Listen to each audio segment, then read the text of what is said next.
அன்பார்ந்த முருக பக்தர்களுக்கு வணக்கம். நான் ஜெயம் எஸ்கே கோபி. என்னுடைய இந்த காணொலி பார்க்கறதுக்கு முன்னாடி நீங்கள் ஒரு முக்கியமான காணொலியை வந்து பார்க்கணும். அந்த காணொலியை பார்த்துட்டு வாங்க. வணக்கம் எஸ்கே கோபி அண்ணா. எல்லாம் புகழும் முருகனுக்கே. இவ வந்து என்னோட பொண்ணு. அம்மா உன் பேர் என்ன? தனிகா.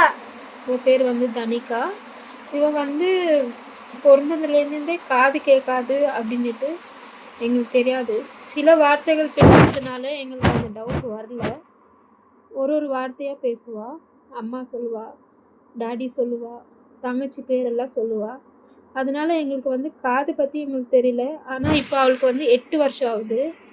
8 வருஷம் ஆனதுனால நாங்கள் ஹாஸ்பிட்டல் போய் செக் பண்ணுறதுனால அவங்க வந்து ஆப்ரேஷன் பண்ணணுன்னு சொல்லியிருக்காங்க. அது காக்லியர் இம்ப்ளான்ட்டு.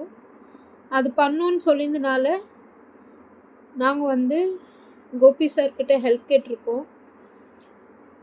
கண்டிப்பாக பண்ணுவார் அப்படின்ட்டு தான் முருகனோட நம்பிக்கையோடு நாங்கள் வந்து இந்த முயற்சியை ஸ்டார்ட் பண்ணுறோம்.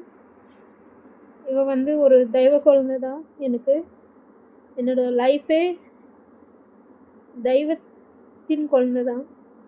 லைஃபே இவனால தான் சேஞ்ச் ஆச்சு. எனக்கு இவளுக்கு ஹெல்ப் பண்ணால் ரொம்ப நல்லாயிருக்கும் அப்படின்ட்டு தான் சொல்கிறோம். இவ வந்து அரோகரா சொல்லு, அரோகரா அந்த மாதிரி எல்லாம் சில வார்த்தைகள் பேசுவார்னா. ரொம்ப நன்றி. தேங்க்யூ. தேங்க்யூ சொல்லு. தேங்க்யூ.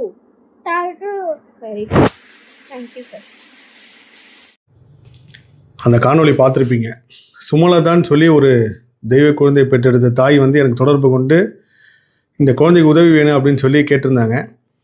எனக்கு கேட்டோடனே பெரிய அதிர்ச்சி ஆயிடுச்சு. என்னென்னா நான் வந்து டிசம்பர் மாதம் வந்து ஒரு காணொலி பதிவு பண்ணியிருந்தேன். கிட்டத்தட்ட இந்த 2026 11 தெய்வ குழந்தைங்களுக்கு வந்து மிஷின் கொடுக்க போகிறோம். அந்த மிஷின் எல்லாமே சாதாரண மிஷின் கிடையாது, காக்லியர் மிஷின்.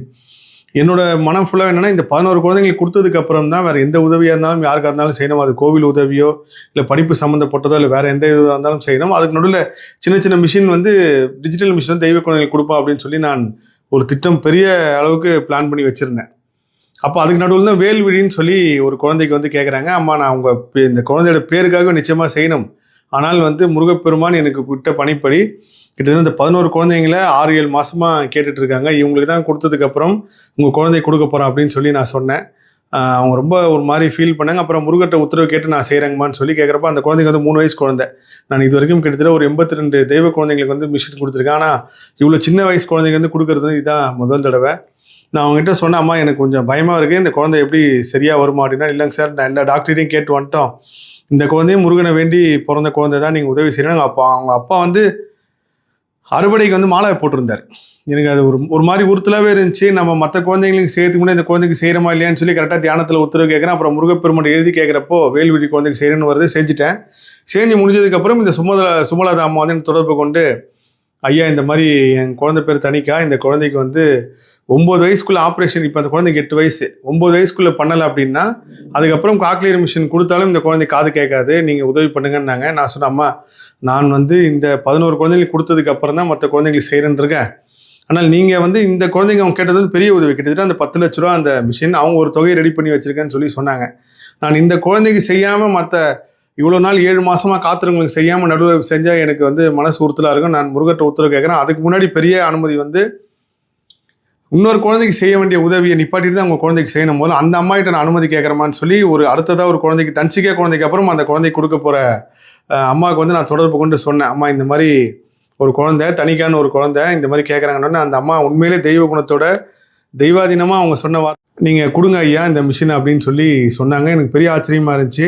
ஏன்னா அவங்க குழந்தைக்கு வந்து எப்போனாலும் ஆப்ரேஷன் பண்ணிக்கலாம், வயசு இருக்குது, டைம் இருக்குது, நீங்கள் முதல்ல தனிக்கா குழந்தைக்கு கொடுங்க அப்படின்னு சொல்லி சொன்னாங்க. எனக்கு உண்மையிலே ரொம்ப மனம் நெகிழ்ந்து போன அந்த அம்மா சொன்ன வார்த்தைக்கு. அதுக்கப்புறம் சுமலதா அவர்களை தொடர்பு கொண்டு, அம்மா, இந்த மாதிரி முருகர் உத்தரவு கொடுத்துருக்க உங்கள் குழந்தைக்கு பண்ணலாம், அதுக்கு முன்னாடி நான் ஒரு மருத்துவர் சொல்கிறேன், அந்த மருத்துவரை போய் பாருங்கன்னு சொல்லி ஐயா ரமேஷ் ஐயான்னு சொல்லி என்னோடய குழந்தைக்கு பார்த்ததா இருக்கட்டும், வேல்விழி குழந்தைய கொடுத்தா இருக்கட்டும், கிட்டத்தட்ட ஒரு பெரிய அளவுக்கு இந்த வாய் பேச முடியாது, காது கேட்காத குழந்தைங்களுக்கு ஒரு பெரிய ஒரு துண்டாவே நிறைய விஷயங்கள் செஞ்சுட்டு வர்றாரு. அவர்கிட்ட நான் சொன்னேன், இந்த மாதிரி இந்த குழந்தைக்கு இவ்வளோ தேவைப்படுதுங்க, நீங்கள் வந்து முடிஞ்ச அளவுக்கு சப்போர்ட் பண்ணி கொடுக்குறேன்னா அவர் ஒரு பெரிய கருணையோட ஒரு விஷயத்தை செஞ்சு கொடுத்தாரு. அது என்னென்னா, கிட்டத்தட்ட ஒரு 3 லட்ச ரூபா அவரோட மெடிக்கல் சம்மந்தப்பட்ட இதில் எனக்கு அது வேண்டாம், குழந்தைக்கு ஆப்ரேஷனும் மிஷினும் மட்டும் கொடுத்துலாம் அப்படின்னு சொல்லி சொன்னார். அது உண்மையிலே ஒரு பெரிய கொடுப்பனை தான். முக்கியமாக இந்த காணொலியில் சொல்ல வருது என்னன்னா, நான் ஒவ்வொரு தெய்வ குழந்தை உதவி கேட்குறப்போ சொல்லுவேன், முருகப்பெருமானால நல்லா இருக்கிறவங்க மட்டும் செய்யுங்க, கஷ்டப்படுற முருக பக்தர்கள் வந்து செய்யாதீங்க. ஏன்னா நான் வந்து முழுசாக நம்புற விஷயம், யாரோ ஒருத்தர் முருகர் அனுப்புகிறாரு, அதை நான் பார்த்துட்டேன். இதுக்கு முன்னாடி உதவி பண்ணாங்க எல்லாருமே யாரோ ஒருத்தவங்க யூஎஸ்ல இருந்தோ ஏதோ ஒரு வெளிநாட்டிலேருந்து நாங்கள் முருகரை நல்லா இருக்கும் சார், நாங்கள் இந்த குழந்தைங்க எடுத்து செய்கிறோன்னு சொல்லுவாங்க. இப்போ சமீபத்தில் நிறைய பேர் அந்த மாதிரி எனக்கு தொடர்பு கொண்டு பேசியிருந்தாங்க.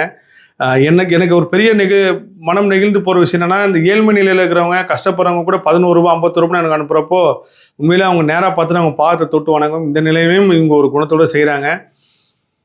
நான் திரும்ப சொல்கிறேன்னா, யாரும் கஷ்டப்படாதீங்க, கஷ்டப்பட்டு செய்யாதீங்க. நம்ம வந்து ஐயோ செய்யலைன்னா இது வந்து நம்மளுக்கு புண்ணியம் கிடைக்காதோ, இல்லை நம்ம செய்யலாம் விட்டால் பாவம் வந்துடுமா அப்படின்லாம் கிடையாது.